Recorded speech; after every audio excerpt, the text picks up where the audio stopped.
ఓం శాంతి. బ్రహ్మకుమార్ జగదీష్ అన్నయ్య గారి experience with God English ప్రవచనానికి తెలుగు అనువాద సారాంశం 3వ భాగం. గత 2 ప్రవచనాల్లో ధర్మశాస్త్రాలు, వేదాంతాలు, పురాణాలు, ఇతిహాసాల్లోనూ వర్ణిత భగవత్ సంబంధమైన విషయాలను ఆధారంగా చేసుకుని భగవంతుని అస్తిత్వం విషయంలో ఆస్తికులు, నాస్తికుల మధ్య జరిగే వాదనలు, తటస్థంగా ఉండే ఆజ్ఞేయవాదులు, అలాగే భగవంతునిపై భావనాపూర్ణమైన ప్రేమతత్వంతో, భక్తితో భగవంతుణ్ణి కీర్తిస్తూ, ప్రార్థిస్తూ, పూజిస్తూ, ఆరాధిస్తున్న భక్తుల గురించి వివరంగా తెలుసుకున్నాం. ఈ ప్రవచనంలో భగవంతుడు ఎవరు, ఆయన సత్యస్వరూపం ఏమిటి, భగవంతునికి మనకు గల అవినాశి సంబంధమేమిటి, ఈ సృష్టిలో భగవంతుని అవతరణ ఏ సమయంలో, ఎక్కడ, ఎలా, ఎందుకు జరుగుతుంది అనే విషయాల్ని భగవంతుడే స్వయంభూగా అవతరించి బ్రహ్మకుమారి ఈశ్వరీయ విశ్వవిద్యాలయం ద్వారా ప్రజాపిత బ్రహ్మ ముఖాంతరంగా అందించిన సంపూర్ణ సత్య జ్ఞానాన్ని తెలుసుకునే ప్రయత్నం చేద్దాం. ఈ ప్రవచనంలో అక్కడక్కడ బాబా అనే శబ్దం వినబడుతుంది. బ్రహ్మకుమారి ఈశ్వరీయ విశ్వవిద్యాలయంలో భగవంతుణ్ణి పరమపితగా స్వీకరించి ప్రేమతో బాబా అని పిలుస్తారు. బాబా అనగా తండ్రి అని అర్థం. ఇప్పటి వరకు మనం తెలుసుకున్నదంతా థియరీ మాత్రమే. కానీ థియరీ కూడా చాలా ముఖ్యమైనది. ఎందుకంటే థియరీని బట్టే ప్రాక్టీస్ ఆధారపడి ఉంటుంది. సైన్స్, ఆర్ట్, ఇంజనీరింగ్, ఆధ్యాత్మికం, ఏ జ్ఞానమైనా తీసుకోండి, థియరీ లేకుండా ప్రాక్టికల్ సాధ్యం కాదు. ఒకవేళ థియరీనే సంపూర్ణంగా లేకపోతే ప్రాక్టీస్ కూడా సంపూర్ణంగా ఉండదు. అలాగే భగవంతుడు ఎవరు, అతనితో మనకు గల సంబంధమేమిటి, అతని నామ, రూప, దేశ, కాల కర్తవ్యాలు ఏమిటి, ఎప్పుడు, ఎలా, ఏ సమయంలో ఈ సృష్టిలో అవతరిస్తారు, ఎందుకు అవతరిస్తారు, అవతరించి ఏమి చేస్తారు, ఈ పరిచయమే లేకపోతే ఎలా భగవంతునితో ప్రేమపూర్వకమైన సంబంధాన్ని నిభాయించగలుగుతాం? ఎందుకంటే యోగంలో, మెడిటేషన్లో మనసు, బుద్ధి ఏకాగ్రత అతి ముఖ్యమైనది. ఒకవేళ మనసులోనే సందిగ్ధం, ద్వంద్వం ఉన్నట్లయితే ఏకాగ్రత ఇక ఏ పాటిది? ఏకాగ్రత అనగా మనసు, బుద్ధిని ఒకే తాటిపై నిలపడం. కాబట్టి భగవంతుని సంపూర్ణ జ్ఞానం తెలిసినప్పుడే ఏకాగ్రత సాధ్యమవుతుంది. లేదంటే మనసులో ఉండే ఈ ద్వంద్వమే మనల్ని కుదురుగా ఉండనివ్వదు. భలే మనసు, బుద్ధిని శాంతింపజేసే మెడిటేషన్స్ ప్రపంచంలో చాలా ఉన్నాయి. కానీ అది అల్పకాలికమే. ఎందుకంటే మన బుద్ధి ఎల్లప్పుడూ క్లారిటీ కోరుకుంటుంది. దానికి పూర్తి క్లారిటీ లభించలేదంటే ఒకానొక దశలో మన ప్రగతిని ఆపేస్తుంది. అందుకే మనసు, బుద్ధికి సంపూర్ణమైన జ్ఞానం, కన్విన్సింగ్ నాలెడ్జ్ అందించడం చాలా చాలా అవసరం. ఇది సత్యమైన జ్ఞానం, ఇదే సత్యమైన జ్ఞానం, దీనికన్నా ఇంకేదీ సత్యమైన జ్ఞానం లేదు అని బుద్ధికి అర్థమైనప్పుడే ఏకాగ్రత సాధ్యమవుతుంది. ఏకాగ్రత ద్వారానే ఏ రంగంలోనైనా ప్రగతి సాధించగలం. లేదంటే ఎన్ని సంవత్సరాలైనా మనం చేసే పరిశ్రమ, మన పురుషార్థమంతా బూడిదలో పోసిన పన్నీరే. మనలో చాలామందికి సంవత్సరాలు గడుస్తున్నా చాలా విషయాలపై సంశయం, డౌట్ ఉంటుంది. విషయాన్ని లోతుగా అర్థం చేసుకోవడానికి ప్రశ్నలు అడగవచ్చు. కానీ అనేక ప్రశ్నలకు సమాధానం లభించాక కూడా సంశయం ఉంది అంటే మనం అనుకున్నది సాధించలేము. కొందరంటారు భగవంతుడు నీలో, నాలో, అన్నింటిలోనూ సర్వవ్యాపకమై ఉన్నారు, హీ ఈజ్ ఆమ్ని ప్రజెంట్ అంటారు. ఇంకొందరు భగవంతుని స్వరూపం కేవలం నిరాకార జ్యోతిర్బిందు స్వరూపమే సర్వత్రా వ్యాపకం కాదు అంటారు. ఏది సత్యం, ఏది అసత్యం, ఏది కేవలం భావన మాత్రం, ఈ విషయాలపై క్లారిటీ లేకపోతే మనసు బుద్ధిని ఆ పరమేశ్వరుని సత్యస్వరూపంపై ఎలా ఏకాగ్రం చేయగలుగుతాం? ఎందుకంటే ఒక యోగికి సంశయం అనేది అతిపెద్ద శత్రువు. ఒకవేళ సంశయంతో మనం ప్రయత్నం చేస్తున్నామంటే మన ప్రయత్నం అంతా వ్యర్థమే. అందుకే పర్ఫెక్ట్ థియరీ చాలా అవసరం. జ్ఞానం చాలా లోతైనది, అద్భుతమైనది, సాటిలేనిది.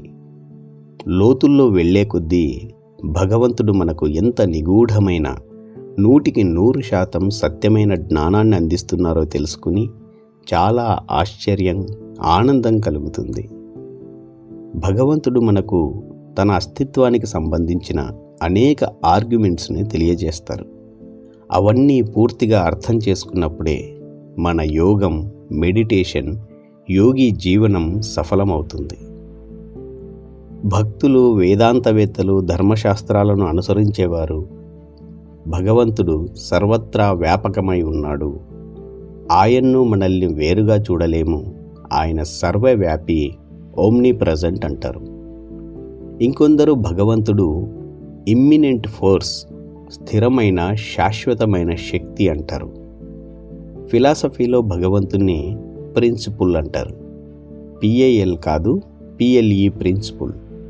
ప్రిన్సిపుల్ అనగా పర్మనెంట్ ట్రూత్, శాశ్వత సత్యం. వీరందరూ కూడా భగవంతుడు ఒక వ్యక్తి కాదు, కానీ ఒక శాశ్వతమైన శక్తి, imminent force, principle, all pervading energy, pervading everywhere, omnipresent, సర్వవ్యాపి ఇలా చెప్తూ ఉంటారు. సర్వవ్యాపి అనే భావనను వారు ఏకత్వానికి, సామరస్యానికి సోపానంగా భావిస్తారు. సామరస్యం సాధించాలంటే ఎన్నో మార్గాలున్నాయి. సర్వవ్యాపి అనే తప్పుడు నమ్మకం, తప్పుడు భావనతో సామరస్యాన్ని సాధించాలి అనుకుంటే ఇంకా విపరీతమైన పరిణామాల్ని ఎదుర్కోవాల్సి వస్తుంది. కొందరు సర్వం కల్విదం బ్రహ్మ, ప్రకృతి, ఆత్మలు, పరమాత్మ అంతా ఒకటే, అన్నీ పరమాత్మ నుండి ఉద్భవించినవే, ఏదో ఒకరోజు తిరిగి అన్నీ కలిసి ఏకమైపోతాయి అంటారు. భగవంతుడు సర్వవ్యాపి అని చెప్పేస్తే చాలా ప్రశ్నలకు సమాధానం లభిస్తుంది, ఇంకా ఎవరు ఎలాంటి ప్రశ్నలు అడగరు అని అనుకుంటారు. కానీ దీనివల్ల 1కి 10 రెట్లు ప్రశ్నలు, సంశయాలు పెరుగుతాయి. అందుకే భగవంతుడు సర్వవ్యాపి అనే అసత్యమైన సిద్ధాంతాన్ని పూర్తిగా విడిచిపెట్టాలి. సర్వవ్యాపి అనేది కేవలం భావన మాత్రమే. ఫిజిక్స్, మెటాఫిజిక్స్ చదివిన వారు భగవంతుణ్ణి విశ్వమంతా వ్యాపించిన ఒక కాస్మిక్ ఎనర్జీగా వర్ణిస్తారు. ఇంకొందరు ఆత్మే పరమాత్మ, ప్రకృతియే పరమాత్మ అంటారు. వాస్తవానికి పరమాత్మ అనే పదాన్ని కూడా వారు ఉపయోగించరు. ఎందుకంటే ఆత్మ వేరు, పరమాత్మ వేరు అనే భిన్నత్వాన్ని, బహువచన ప్రయోగాన్ని అంగీకరించరు. అందరూ ఒకటే కదా అంటారు. ఒక్కోసారి ఆత్మే పరమాత్మగా, ప్రకృతి పరమాత్మగా పరివర్తన అవుతుంది. మళ్ళీ తిరిగి పరమాత్మ ఆత్మగా, ప్రకృతిగా పరివర్తన అవుతారు అంటారు. అంతా ఒక్కటే అనేది వారి భావన. ఆర్య సమాజం, కొన్ని రకాల సొసైటీ వారు పరమాత్మ ఒక వ్యక్తి కాదు, అనంతమైన వాడు, శాశ్వత శక్తి, ఆల్ ప్రివేడింగ్ ఎనర్జీ అంటారు. పరమాత్మను వ్యక్తిగా భావించే క్రైస్తవులు భగవంతుడు గాడ్ ఫాదర్ స్వర్గంలో, హెవెన్లో ఉన్నాడు అని చెప్తారు. Hour God father is in the haven అని బైబిల్లో రాయబడి ఉంది. కానీ క్రీస్తు భూమిపై వచ్చి తన ధర్మస్థాపన కార్యం చేస్తున్న సమయంలో తనకు సిలువ వేయబడినప్పుడు, ఓ గాడ్, నీవు కూడా నన్ను వదిలేశావా అని అన్నాడంటే తాను, గాడ్ ఫాదర్ వేరు వేరు అనేది స్పష్టమవుతుంది. ఇంకొందరు గాడ్ ఫాదర్ స్వర్గంలో ఉన్నారని, ఇంకా సిలువ వేయబడిన సమయంలో క్రీస్తుతో పాటు హోలీ ఘోస్ట్ రూపంలో ఉన్నారని చెప్తారు. అంటే క్రీస్తు వేరు, గాడ్ ఫాదర్ వేరు, హోలీ ఘోస్ట్ వేరు అని కదా. దీన్ని బట్టి భగవంతుడు సర్వవ్యాపకం కాదు అనేది స్పష్టమవుతుంది. అలాంటప్పుడు ధర్మశాస్త్రాలు చదివే వారందరూ భగవంతుడు అంతటా వ్యాపించి ఉన్నాడు అని ఎలా అంగీకరిస్తారు? సిడ్నీలో క్రైస్తవులు మెడిటేషన్ చేస్తారు. వారు స్వర్గం అనేది మన మనసులోనే ఉంది, మనసు సంతోషంగా శుద్ధ సంకల్పాలతో నిండి ఉంటే అదే స్వర్గం. భగవంతుడు స్వర్గంలో ఉన్నారు అంటే స్వర్గం ఏదో ప్రత్యేకమైన స్థానం కాదు, మన మనసే స్వర్గం అని చెప్తారు. అంటే ధర్మశాస్త్రాన్ని వారు సరిగా అధ్యయనం చేయలేదు అనిపించింది. ముస్లిం సోదరులు అల్లా, ఖుదా 7వ స్వర్గంలో ఉన్నారు అంటారు. ఇంకొందరు ముస్లింలు 5వ స్వర్గంలో ఉన్నారు అంటారు. కానీ ఖురాన్లో మాత్రం అల్లా పాంచ్వా ఆస్మాన్ మే హై అని ఉంది. ఇంకా అల్లా స్వర్గంలో సింహాసనంపై ఉంటారు. దేవదూతలు, ఏంజిల్స్ వారిని ఎక్కడికి కావాలన్నా అక్కడికి తీసుకెళ్తూ ఉంటారు. అంటే అల్లా అన్నింటిలోనూ అందరిలోనూ వ్యాపకమై లేడు అని ముస్లింలు భావిస్తారు. సాధారణంగా ఎవరైనా చాలా సంతోషంలో ఉంటే వారు ఈరోజు 7వ స్వర్గంలో ఉన్నారు అంటుంటారు. ఇక వివరాల్లోకి వెళ్తే ఇది మా నమ్మకానికి సంబంధించిన విషయం, మీరు ఈ విషయంలో వాదించే అవసరం లేదు అని అంటారు ముస్లిం సోదరులు. కొందరు భగవంతుడు మనకు తండ్రి అంటారు. మరి తల్లి కూడా ఉండాలి కదా? ఇస్లాం, ముస్లిం ధర్మంలో అల్లాహ్ను తండ్రిగా అంగీకరించరు. మనమంతా ఆయన సంతానం కాదు, సేవకులం మాత్రమే అంటారు. క్రైస్తవులు భగవంతుని తండ్రిగా అంగీకరిస్తారు. 2 ధర్మాల మధ్య అతి ముఖ్యమైన వ్యత్యాసం ఇదే. మిగతా చాలా విషయాలు క్రైస్తవ ధర్మం, ఇస్లాం ధర్మం, జుడాయిజంలో ఒకేలా ఉంటాయి. కాబట్టి వివిధ ధర్మాల్లో ప్రజలు భగవంతుడు సర్వవ్యాపి కాదు అని చెప్తూ ఉంటే మేధావులు, వేదాంతవేత్తలు సర్వవ్యాపి భావనపై ఎలా స్థిరంగా ఉండగలుగుతున్నారు? భగవంతుడు మనకు ఈ విషయాలపై సత్యమైన జ్ఞానాన్ని ప్రసాదించి అంధవిశ్వాసాల నుండి ముక్తిని ప్రసాదించారు. ఇంకా మోడర్న్ ఫిజిక్స్, కామన్ సెన్స్, తర్కశాస్త్రము ఏం చెప్తుందో చూద్దాం. ఎందుకంటే కామన్ సెన్స్ అనేది చాలా ముఖ్యం. అన్ని లాజిక్స్, అన్ని సైన్స్ నియమాలు కామన్ సెన్స్ నుండే పుట్టుకొచ్చాయి. న్యూటన్ యాపిల్ కింద పడటం చూసి ఏదో శక్తి యాపిల్ని క్రిందికి లాగుతుంది అనే కామన్ సెన్స్తోనే గురుత్వాకర్షణ శక్తిని కనుగొన్నాడు. ఫిజిక్స్, మ్యాథమెటిక్స్, ఫిలాసఫీలో ఏదైనా కామన్ సెన్స్ను ప్రూవ్ చేయడానికి సపోజ్, ఫర్ ఎగ్జాంపుల్ అనే దానితో మొదలెడతారు. ఇది ఇలా ఉండొచ్చు, ఇలా కాకపోవచ్చు, ఇలా కావచ్చు కదా అని మొదలుపెట్టి ఫార్ములాలను తయారు చేస్తారు. మానవ శరీరంలోని భాగాలన్నీ కూడా అనేక కణాలతో నిర్మితమవుతాయి. ఆ కణాలు అణువులు, పరమాణువులతో తయారవుతాయి. అలాగే విశ్వంలో ఏదైనా పదార్థం కూడా మూలకాలు, అణువులు, పరమాణువులతో తయారవుతుంది. ఆ పదార్థాన్ని తిరిగి మూలకాలు, అణువులు, పరమాణువులుగా విడగొట్టవచ్చు. అంటే ఆ పదార్థం తన ఉనికిని కోల్పోయినట్లే కదా. అప్పుడు అటువంటి పదార్థం అవినాశిగా కాకుండా వినాశనం చెందేదిగా ప్రూవ్ అవుతుంది. భగవంతుడు గాడ్ ఒక కాస్మిక్ ఎనర్జీ అన్నప్పుడు గాడ్ కూడా చిన్న చిన్న గాడ్స్తో లేదా గాడ్ పార్టికల్స్తో, గాడ్ యాటమ్స్తో తయారై ఉండొచ్చు కదా అని ఫిజిక్స్ అంటుంది. అంటే మళ్ళీ గాడ్ పార్టికల్స్ గాను, గాడ్ యాటమ్స్ గాను గాడ్ను విడగొట్టవచ్చు కదా. కానీ అన్ని ధర్మశాస్త్రాల్లోనూ భగవంతుడు అనాది, అవినాశి శక్తిగా కీర్తింపబడ్డారు. అలాంటప్పుడు భగవంతుడు ఒక్కరుగా కాకుండా అనేక కణాల సమూహంగా ఉన్నట్లుగా సైన్స్ చెప్తుంది. సైన్స్ ప్రకారం అనేక కణాల సమూహం భగవంతుడు అన్నప్పుడు మళ్ళీ భగవంతుని వివిధ కణాల రూపంలో విడగొట్టవచ్చు. అంటే భగవంతుడు అవినాశి అనేది తప్పవుతుంది. ఒకవేళ భగవంతుడు అవినాశి శక్తి అంటే అనేక కణాల సమూహంగా కాకుండా కేవలం ఒకే ఒక సూక్ష్మాతి సూక్ష్మమైన విడగొట్టడానికి వీలు కాని అవినాశి బిందు స్వరూపమై ఉండాలి. మరి ఆ బిందువు ఎలా సర్వవ్యాపకమై ఉంటుంది? కాబట్టి సైన్స్ ప్రకారం కూడా పరమాత్మ సర్వవ్యాపకం అయ్యే అవకాశమే లేదు. ఇంకా అవినాశి అయిన కారణంగా అతి సూక్ష్మాతి సూక్ష్మమైన వాడై ఉండాలి. ఏదైనా వస్తువు ఆకారాన్ని లేదా సైజుని 3 రకాలుగా పోల్చి చెప్పవచ్చు. ఒకటి ఇన్ఫైనైట్ డెసిమల్, అనంత దశాంశం. సూక్ష్మాతి సూక్ష్మమైనది, ఇంతకన్నా సూక్ష్మమైన వస్తువు ప్రపంచంలోనే ఉండదు. ఇక రెండో సైజు మీడియం. మూడవది ఇన్ఫైనైట్ సైజ్. ఇన్ఫినిట్ అంటే అనంతం, దీనికన్నా పెద్దది ఇంకోటి ఉండదు.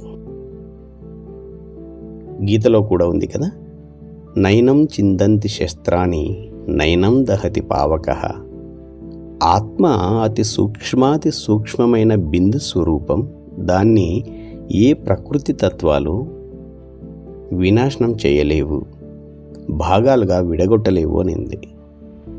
ఆత్మ సదా ఒకే స్వరూపంలో ఉంటుంది, ఎప్పుడూ చిన్నదిగా పెద్దగా అవ్వదు. ఎందుకంటే అదే అతి చిన్న స్వరూపం. ఒకవేళ పెద్దగా అయింది అంటే మళ్ళీ చిన్న భాగాలుగా విడగొట్టవచ్చు. అటువంటప్పుడు అవినాశి, అమరం అనే పదాలు తప్పైపోతాయి. ఇక గీత శ్లోకం కూడా తప్పుగా ప్రూవ్ అవుతుంది. ఇంకా పరమాత్మ కూడా సదా ఒకే స్వరూపంలో ఉంటారు. పరమాత్మ సదా పరమాత్మయే. నేటికి అందుబాటులో ఉన్న లేదా భవిష్యత్తులో రాబోయే ఏ శక్తి, ఏ తత్వం, ఏ శస్త్రం ఆయన్ను వినాశనం చేయలేదు, విడదీయలేదు. ఎందుకంటే ఆయన అన్నింటికన్నా అతి సూక్ష్మమైన వాడు. Infinite decimal part is the most minimum, eternal and immortal. అలాగే పరమాత్మ కూడా ఎటర్నల్ అండ్ ఇమ్మోర్టల్, సదాకాల శాశ్వతమైన, వినాశనం లేనివాడు అని అర్థం. అంటే తప్పక అతను అతి సూక్ష్మాతి సూక్ష్మమైన ఇన్ఫినిట్ డెసిమల్ పార్ట్. ఒకవేళ ఇన్ఫినిట్ డెసిమల్ పార్ట్ కాకపోయినట్లయితే మిడిల్ సైజులో లేదా ఇన్ఫినిట్ అనంతమైన సైజులో ఉండాలి. కానీ మధ్యస్థ పరిమాణంలో కానీ ఇన్ఫినిట్ సైజులో ఉన్నాడు అంటే అనేక పార్టికల్స్తో తయారై ఉండాలి. మళ్ళీ దాన్ని విడగొట్టవచ్చు కదా. అప్పుడు భగవంతుడు అవినాశి, అమరం అనే పదాలు తప్పవుతాయి. ఉదాహరణకు సముద్రము నీటి బిందువులతో, దుమ్ము ధూళి రేణువులతో, అలాగే భూమి చాలా చిన్న చిన్న మూలకాలతో తయారవుతుంది. వీటిని తిరిగి విడి భాగాలుగా వివిధ మూలకాల రూపంలో విడగొట్టవచ్చు. భగవంతుడు ఒక్కడే శాశ్వతమైన వాడు, వినాశనం లేనివాడు అన్నప్పుడు మధ్యస్థ సైజులో లేదా అనంతమైన సైజులో ఉండే అవకాశమే లేదు. అతి చిన్నదానికన్నా పెద్దదైన ప్రతి వస్తువు తప్పకుండా అనేక అణువులతో, పరమాణువులతో సమ్మిళితంగా అయి ఉంటుంది. భగవంతుడు అనంతుడు అంటే తప్పక ఆయన కూడా అనేక కణాల సమ్మిళితమై ఉండాలి కదా. మరి ఆ కణాలు ఏవి? వాటిలో ఏ కణం అసలైన భగవంతుడు? దీన్ని తెలుసుకునే అవసరం ఉంది. ఒకసారి సిడ్నీలో ఇస్కాన్ హెడ్స్ కలిసినప్పుడు, మీరు భగవద్గీత, భాగవతాన్ని, వేదాల్ని అంగీకరిస్తారు కదా, మరి శ్రీకృష్ణుని ఎలా పూజిస్తున్నారు? కృష్ణుడి దేహధారి కదా. మీరు కృష్ణుణ్ణి స్మృతి చేస్తున్నారు అంటే దేహాభిమానిగా అయినట్లే. తేడా కేవలం మీపై ఉన్న దేహభ్రాంతిని స్వయం మీది నుండి కృష్ణుని మీదికి మరల్చారు. కానీ మేము భగవంతున్నే స్మృతి చేస్తున్నాం అనుకుంటున్నారు. ఒకవైపు మీరు ఇష్టపడే భగవద్గీతలో సర్వధర్మాన్ పరిత్యజ్యం మామేకం శరణం వ్రజ అహంత్వా సర్వ పాపేభ్యో మోక్షయిష్యామి మా శుచః అని ఉంది. దేహం, దేహ ధర్మాలు, దేహ సంబంధాలను వదిలి నా శరణులోకి వస్తే మిమ్మల్ని పాప విముక్తుల్ని గావింతును అని ఉన్నప్పుడు మీరెలా దేహాన్ని స్మృతి చేస్తున్నారు? అందులోనూ దేహంలోని ఏ భాగాన్ని స్మృతి చేయగలుగుతున్నారు? నుదురున, కన్నున, ముక్కున, చెవిన, ముఖాన్న? ఎందుకంటే సైకాలజీ పరంగా మనసు ఏకకాలంలో కేవలం ఒక్క కేంద్ర బిందువుపైనే ఏకాగ్రం అవుతుంది. మీకు పూర్తి దేహం గుర్తుంది కాబట్టి దేహాన్ని స్మృతి చేస్తున్నాం అనుకుంటున్నారు. కానీ నిశితంగా పరిశీలిస్తే మనసు, బుద్ధి కేవలం ఒక్క కేంద్ర బిందువుపైనే ఏకాగ్రం కాగలుగుతాయి.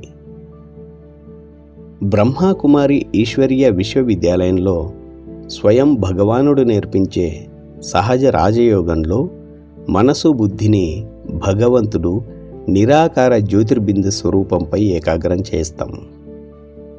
కానీ ఇస్కాన్లో కృష్ణుడు చాలా సుందరమైన వాడు అని వర్ణిస్తారు. అంటే ఇక్కడ దేహాన్ని వర్ణిస్తున్నారు. దేహాన్ని స్మృతి చేయడం దేహాభిమానం అవుతుంది, కానీ ఆధ్యాత్మికత ఎలా అవుతుంది? ఇలా అన్నప్పుడు ఇస్కాన్ వారు అన్నారు, మేము పూర్తి దేహాన్ని కాకుండా కృష్ణుని సూక్ష్మ శరీరాన్ని స్మృతి చేస్తాం. అంటే స్థూలమైన సూక్ష్మమైన దేహం దేహమే కదా. కానీ ఆధ్యాత్మికత మెడిటేషన్ అంటే ఆత్మ అభిమాని స్థితి, పరమాత్మ అభిమాని స్థితి. అలా అన్నప్పుడు ఇన్ని భేదభావాలు ఎందుకులే, కృష్ణుణ్ణి ప్రేమిస్తే చాలు అన్నారు. నేనన్నాను, భగవంతుడు ఎవరో ఆయన సత్య స్వరూపమేమిటో తెలుసుకోకుండా అంధవిశ్వాసంతో ఎలా కృష్ణుణ్ణి ప్రేమిస్తాం? గీతలో స్పష్టంగా ఉంది, నేను ధర్మ సంస్థాపనార్థం దేహాన్ని ధరిస్తాను. దేహం ఒక వస్త్రం వంటిది, కానీ నేను స్వయం దేహాన్ని కాను అని. అలాంటప్పుడు మీరెలా అతని దేహాన్ని స్మృతి చేస్తారు? ఎందుకంటే దేహం అనేక అవయవాలతో తయారయ్యింది. ఒక్కో అవయవం అనేక అణువులు పరమాణువులతో నిర్మితమైనాయి. మనం దేహాన్ని స్మృతి చేస్తున్నామంటే దేహంలోని ఏ అవయవాన్ని లేదా అవయవంలోని ఏ అణువును పరమాణువుని మనం స్మృతి చేస్తున్నట్లో ఆలోచించండి. ఇంకా దర్శించడం అంటే కేవలం కళ్ళతోనే కాదు, గమనికతో, అటెన్షన్తో చూడడం. అప్పుడే మనం చూసే వాటిపై నమ్మకం, అనుభవం కలుగుతుంది. లేదంటే ఒక్కోసారి కళ్ళు తెరిచి ఉన్నా మనం చూస్తున్నట్టుగా ఉన్నప్పటికీ మన గమనిక, అటెన్షన్ వాటిపై లేకపోతే ఏమి చూశామో కూడా గుర్తుండదు. మనసు బుద్ధికి భగవంతుని సత్య స్వరూపంపై క్లారిటీ లేకపోతే మనసుతో ఆయన్ని ఎలా దర్శించగలుగుతాం? ఇంకా భగవంతుడు అనంతమైన వాడు, ఇన్ఫినిట్ అంటారు. సంస్కృతంలో అనంతం అంటే ఆది అంతం లేనిది అని అర్థం. అనంతం అనే పదానికి రెండు కోణాల్లో అర్థాలున్నాయి. ఒకటి స్థానం, స్పేస్ పరంగా అనంతం. రెండవది సమయం, టైం పరంగా అనంతం. Infinite according to space and time. దేనికైనా ఆది ఉంది అంటే అంతం తప్పకుండా ఉంటుంది.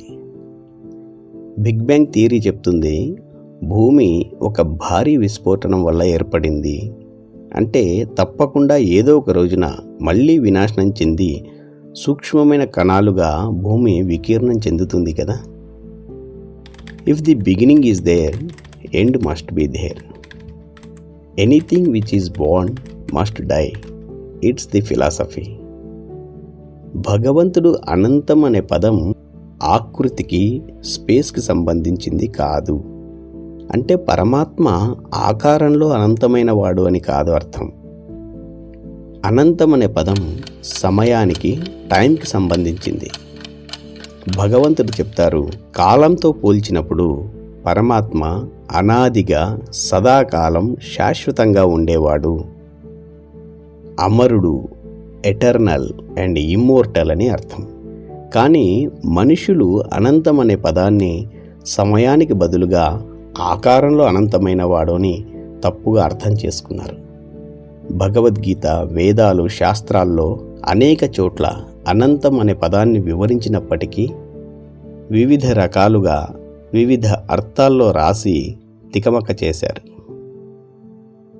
ఇంకా అనంతం అనే పదాన్ని స్పేస్తో ముడిపెట్టి భగవంతుడు కూడా సర్వత్రా వ్యాపకమైన కాస్మిక్ ఎనర్జీ అని రాశారు.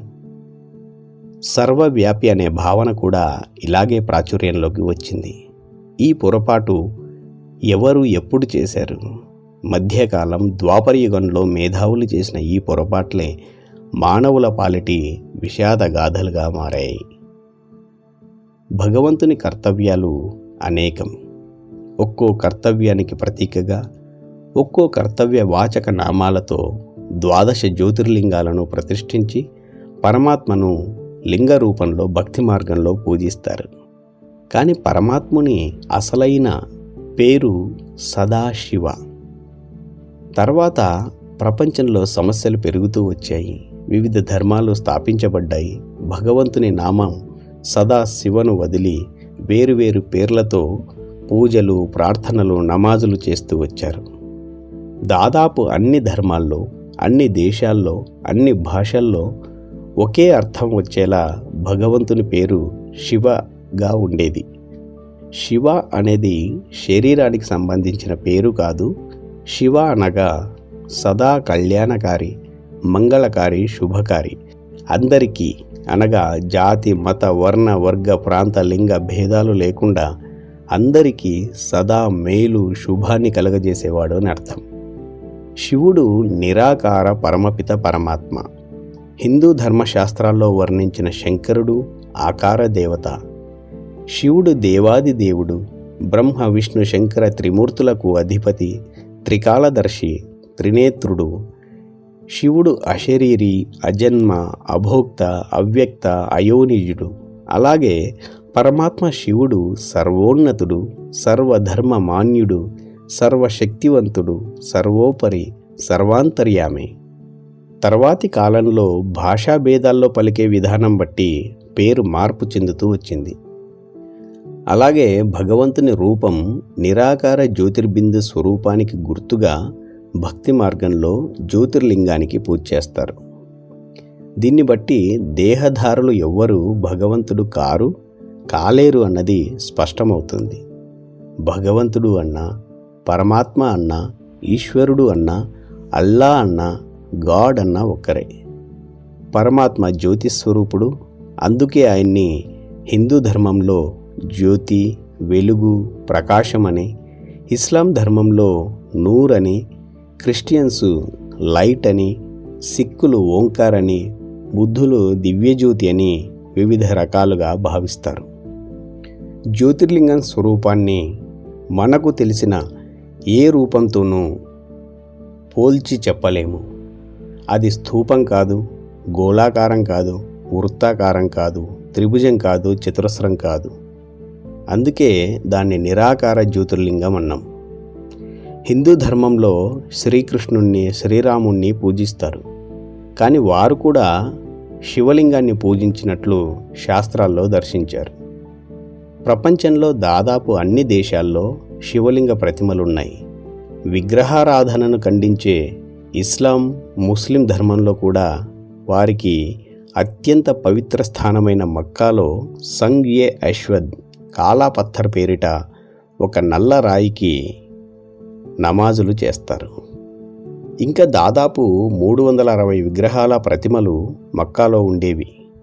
ధర్మస్థాపకులైన ఇబ్రహీం, మహమ్మద్ ప్రవక్తలు విగ్రహారాధనను ఖండించి ఆ విగ్రహాలని ధ్వంసం చేశారు. అయినప్పటికీ ఈ సంగ్-ఎ-అశ్వద్ని మాత్రం అలాగే ఉంచారు.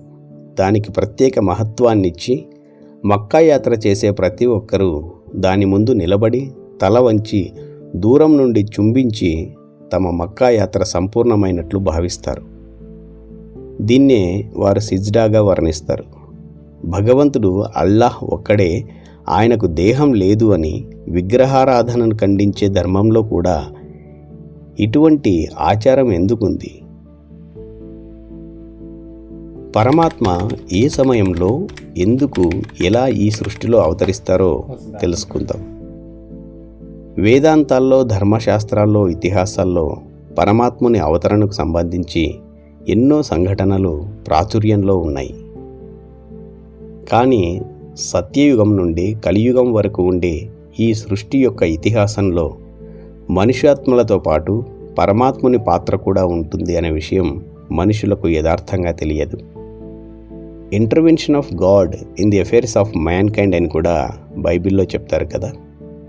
భగవంతుడు మనకు పూర్తి సృష్టి ఇతిహాసానికి సంబంధించిన సంపూర్ణ జ్ఞానాన్ని ఇచ్చారు. సృష్టి చక్రం ఎలా మొదలవుతుంది, ఎప్పుడు అంతమవుతుంది, మానవాత్మ ఎన్ని జన్మలు తీసుకుంటుంది, ఈ విషయాలు ప్రపంచంలో వారికి తెలియదు. సైన్స్ అనేక పరిశోధనల అనంతరం పునర్జన్మ సిద్ధాంతాన్ని అంగీకరిస్తుంది. కానీ ఇతిహాసానికి సంబంధించిన 2 సత్యమైన విషయాలు శాస్త్రజ్ఞులకు తెలియదు.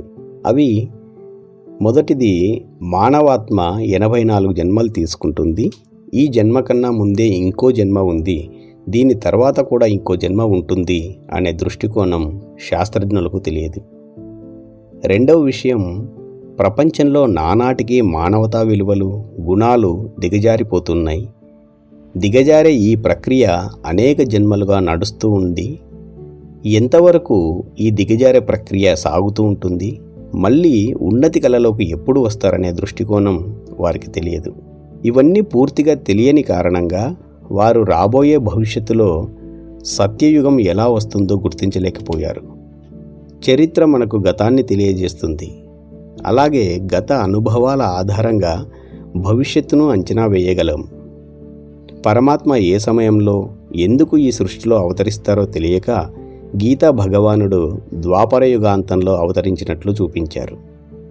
వారికి పరమాత్మ అవతరణ కలియుగాంతం మరియు సత్యయుగ ఆరంభ సంగమ సమయంలో జరుగుతుందని తెలియని కారణంగా పరమాత్ముని ద్వారా లభించే సత్యయుగ స్వర్గ వారసత్వాన్ని పొందలేకపోతున్నారు.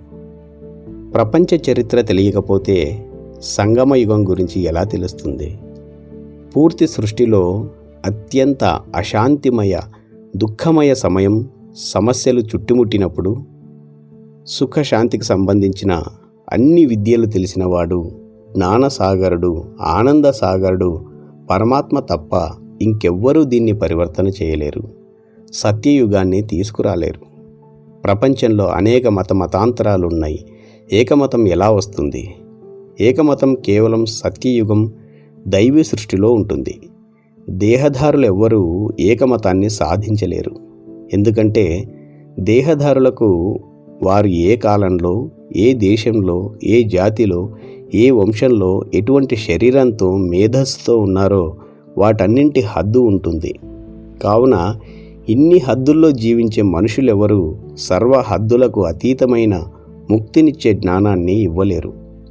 ఒక్క భగవంతుడే మనందరినీ కలియుగ తీరం నుండి సత్యయుగ తీరానికి చేర్చే సత్యమైన నావికుడు.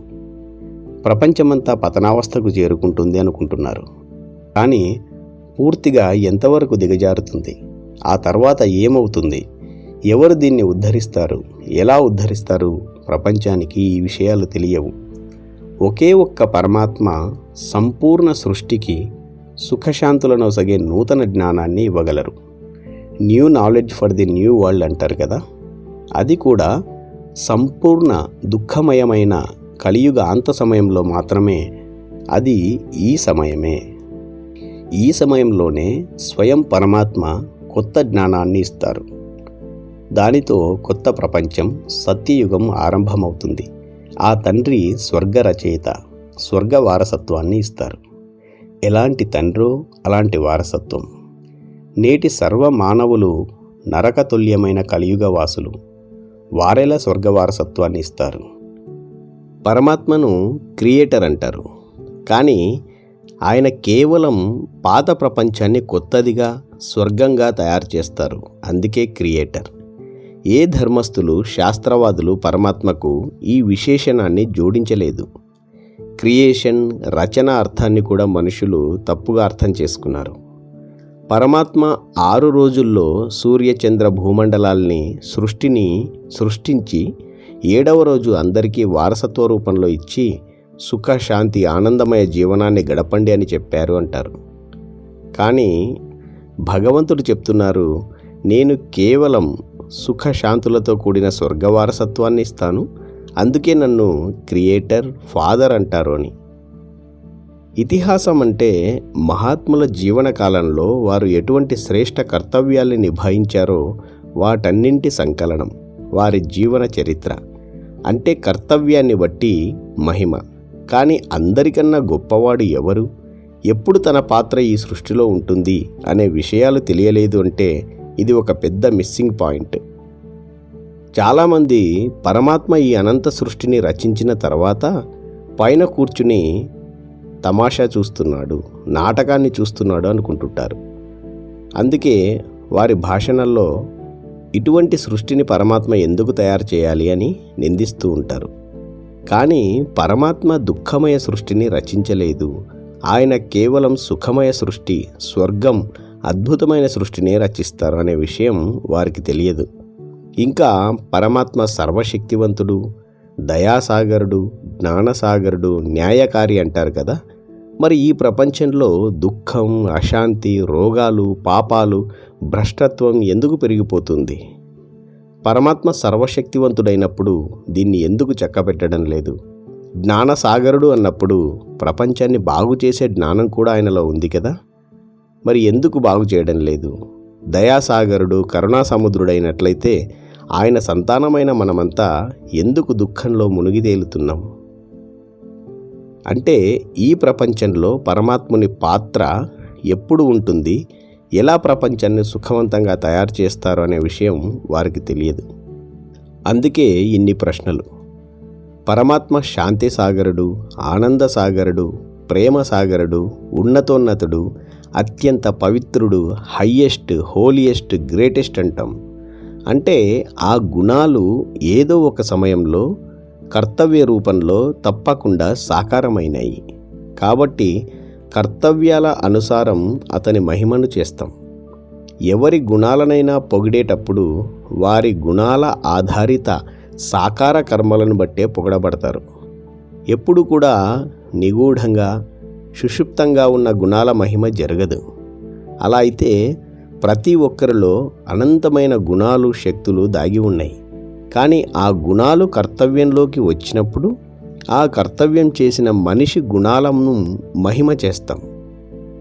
ఒక్క క్షణం కోసం పరమాత్మ పూర్తి ఇతిహాసంలో ఒక సమయంలో సృష్టిలో అవతరించి ఒక గొప్ప శ్రేష్టమైన సృష్టి పరివర్తన కార్యాన్ని చేశారనుకుందాం.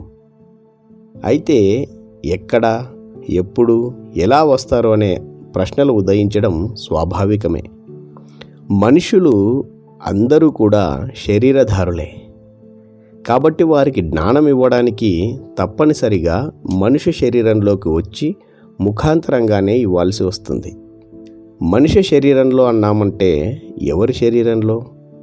ఒకవేళ ఫలానా వారి శరీరంలో అన్నామంటే ఇంకొకరిలో రావచ్చు కదా అంటారు. ఒకవేళ భారతదేశంలో వస్తారు అంటే ఇక్కడ ఎందుకు, ఇంకో దేశంలో రావచ్చు కదా.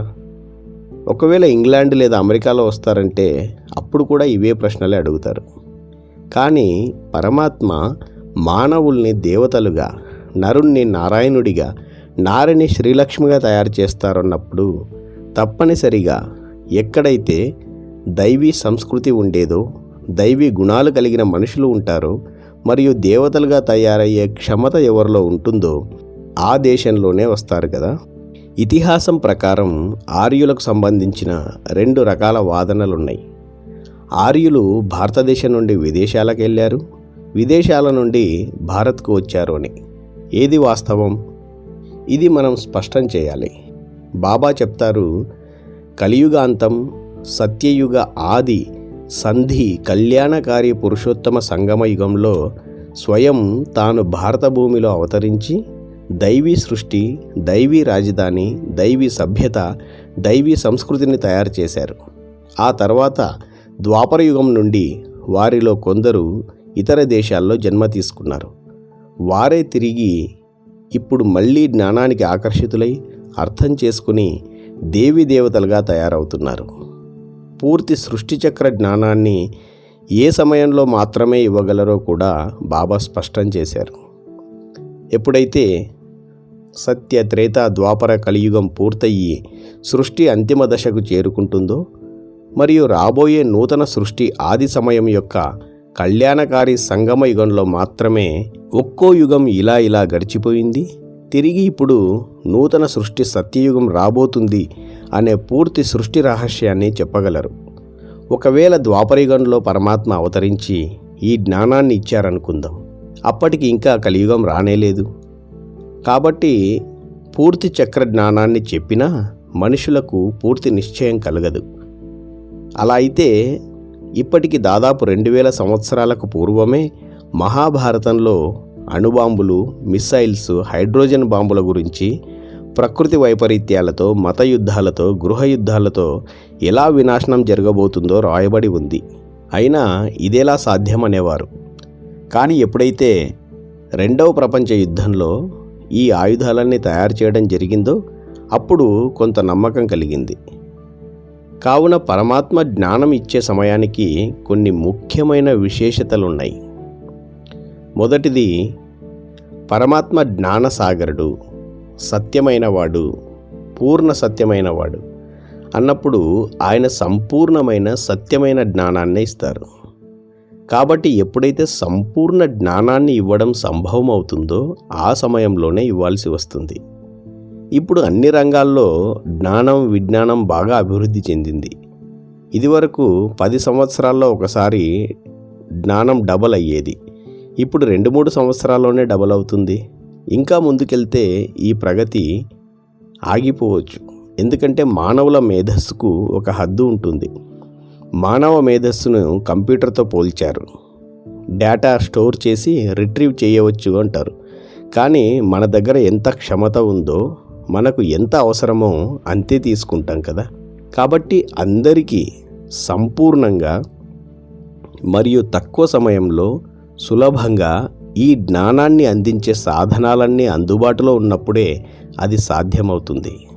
పరమాత్మ అందరికీ తండ్రి, దాత, సహాయకుడు, స్వామి కాబట్టి ఆయన అందించే జ్ఞానం, సద్గతి అందరికీ చేరాలి. అందరికీ చేరేటువంటి సాధనాలు అనుకూలంగా ఉన్న సమయంలోనే పరమాత్మ అవతరిస్తారు. ఇక రెండవ విషయం, ప్రతి మానవుడి హృదయాల్లో ఉన్న జిజ్ఞాస, ప్రతి ఆశ, ప్రతి సమస్యకు సమాధానం పరమాత్మ అందించే ఈ జ్ఞానం నుండే లభించాలి. సుఖశాంతులు ఉన్నప్పుడు సుఖానికి సంబంధించిన జ్ఞానం ఎవరు వింటారు? మాకు అవసరం లేదు అంటారు. కాబట్టి హయ్యెస్ట్ నంబర్ జిజ్ఞాసలు, ప్రశ్నలు, సమస్యలు ప్రతి మానవునిలో ఉన్నప్పుడే ఈ జ్ఞానం ఇవ్వడానికి అనుకూల సమయం. పూర్తి సృష్టిలో కేవలం కలియుగాంతమైన ఈ సమయంలోనే అన్ని వైపులా సమస్యలు చుట్టుముట్టి ఉన్నాయి. పరమాత్మ వచ్చి జ్ఞానమిచ్చి సమస్యలు, సర్వ ప్రశ్నలు తొలగించినప్పుడే ఇంతటి మహత్తరమైన అద్భుతమైన జ్ఞానాన్ని పరమాత్మ తప్ప మరెవ్వరూ ఇవ్వలేరు అనేది స్పష్టమవుతుంది. ఇంకో ముఖ్యమైన విశేషత, ప్రపంచంలో దుఃఖం, అశాంతి పెచ్చుమీరి సుఖశాంతులు కరువైనప్పుడు సుఖశాంతులు అందించే జ్ఞానం అవసరం. అది ఒక్క శాంతిదాత, సుఖదాత అయిన పరమాత్మ మాత్రమే ఇవ్వగలరు. ఒకవేళ మనం తెలుసుకునే జ్ఞానం సుఖాన్ని ఇవ్వడం లేదంటే అది ఎంత గొప్ప జ్ఞానమైనా లాభం లేదు. కాబట్టి పరమాత్మ జ్ఞానం ఇచ్చిన తర్వాత జాతి, ధర్మ, మత, ప్రాంత వైషమ్యాలు తొలగి పూర్తి సుఖము, శాంతి, ఆనందం, ఆరోగ్యం, సమృద్ధితో కూడిన ప్రపంచం తప్పక రావాలి. అప్పుడే ఈ జ్ఞానానికి సార్థకత. అనేక మంది ఈ జ్ఞానాన్ని తమ జీవనంలో ఆచరించి అన్ని హద్దులు దాటి సుఖశాంతిని పొందుతారు. ఇంకా మిగతా ఏవైతే దుఃఖానికి కారణమయ్యే సామాగ్రి, ఆయుధాలు, వ్యక్తులు, అభిప్రాయ భేదాలు, వైషమ్యాలు, ప్రకృతి అసమతుల్యత, వాతావరణ కాలుష్యం, రోగాలు, చింతలు ఇవన్నీ ఉన్నాయో అన్నీ కూడా తప్పకుండా అంతం కావాలి. అప్పుడే మిగతా అందరికీ సంపూర్ణ సుఖశాంతి లభిస్తుంది. దీని కొరకు మత యుద్ధాలు, ప్రకృతి వైపరీత్యాలు, అణుయుద్ధాలు, గృహ యుద్ధాలు కారణమవుతాయి. ఎందుకంటే మానవుడు తన అజ్ఞానం కారణంగా ప్రకృతిలో పూర్తిగా అసమతుల్యత తీసుకొచ్చారు. కాబట్టి దుఃఖానికి కారణమయ్యే ఈ సామాగ్రిని, ఆయుధాలను, వైషమ్యాలను, ప్రకృతి అసమతుల్యతలను తొలగించినప్పుడే పరమాత్మ సర్వశక్తివంతుడు అనేది సిద్ధమవుతుంది. అది కేవలం కలియుగాంతమైనటువంటి ఈ సమయమే. పరమాత్మ సుఖాన్ని ఇస్తారు. సుఖం కూడా సర్వాంగీణ సుఖం, హోలిస్టిక్ హెల్త్, వెల్త్, హ్యాపీనెస్ అంటారు కదా. శారీరక సుఖం ఉంది, మానసిక సుఖం లేదు అంటే, లేదా మానసిక సుఖం ఉండి ధన సుఖం లేదు, సంబంధ సుఖం లేదంటే అది సంపూర్ణ సుఖం కాదు. కావున పరమాత్మ ఒక్కరే నాకు సుఖశాంతులను ఇవ్వగలుగుతారు. అటువంటి ప్రపంచాన్ని స్థాపించగలుగుతారు. అది కూడా కేవలం వర్తమాన సంగమ సమయంలోనే. సర్వుల సహాయకుడు, సఖుడు, స్వామిగా పూర్తి సృష్టిచక్ర జ్ఞానాన్ని ఇచ్చి సర్వుల సద్గతి చేస్తారు, వారసత్వాన్ని ఇస్తారు అనే విషయం పూర్తిగా అర్థమైనప్పుడే మనం కూడా అటువంటి జ్ఞానానికై పురుషార్థం చేయగలం. ప్రపంచానికి పరమాత్మ అవతరణ గురించి, సంగమ యుగం గురించి తెలియదు. ఎందుకంటే పరమాత్మ అవతరణ ద్వాపర యుగంలో చూపించి గీతా జ్ఞానాన్ని తికమక చేసేశారు. భగవద్గీత కేవలం హిందూ ధర్మశాస్త్రం కాదు, ఇది సర్వధర్మాలకు మాతాపితల వంటిది. ధర్మపితలు ఏ సమయంలో జ్ఞానమిచ్చారో లోకానికి బాగా తెలుసు. కానీ భగవంతుడే స్వయంగా అవతరించి ఎప్పుడు జ్ఞానాన్ని ఇస్తారో మనుషులెవరికీ ఈ విషయం తెలియదు. కావున పరమాత్మ అవతరణ రహస్యం తెలుసుకున్న మనం పరమాత్మ సంతానమైన సోదరాత్మలందరికీ తెలిపించి ఈ జ్ఞానం ఆధారంతోనే ముక్తి, జీవన్ముక్తి, స్వర్గ వారసత్వాన్ని జన్మ హక్కుగా పరమాత్మ తండ్రి నుండి అందరికీ ఇప్పించే మహత్తరమైన సేవ చేయడం మనందరి బాధ్యత. దానికి ఇదే మంచి సమయం. మంచి తరుణం మించిన దొరకదు. ఇప్పుడు లేకున్నా మరెప్పుడూ లేదు. ఓం శాంతి.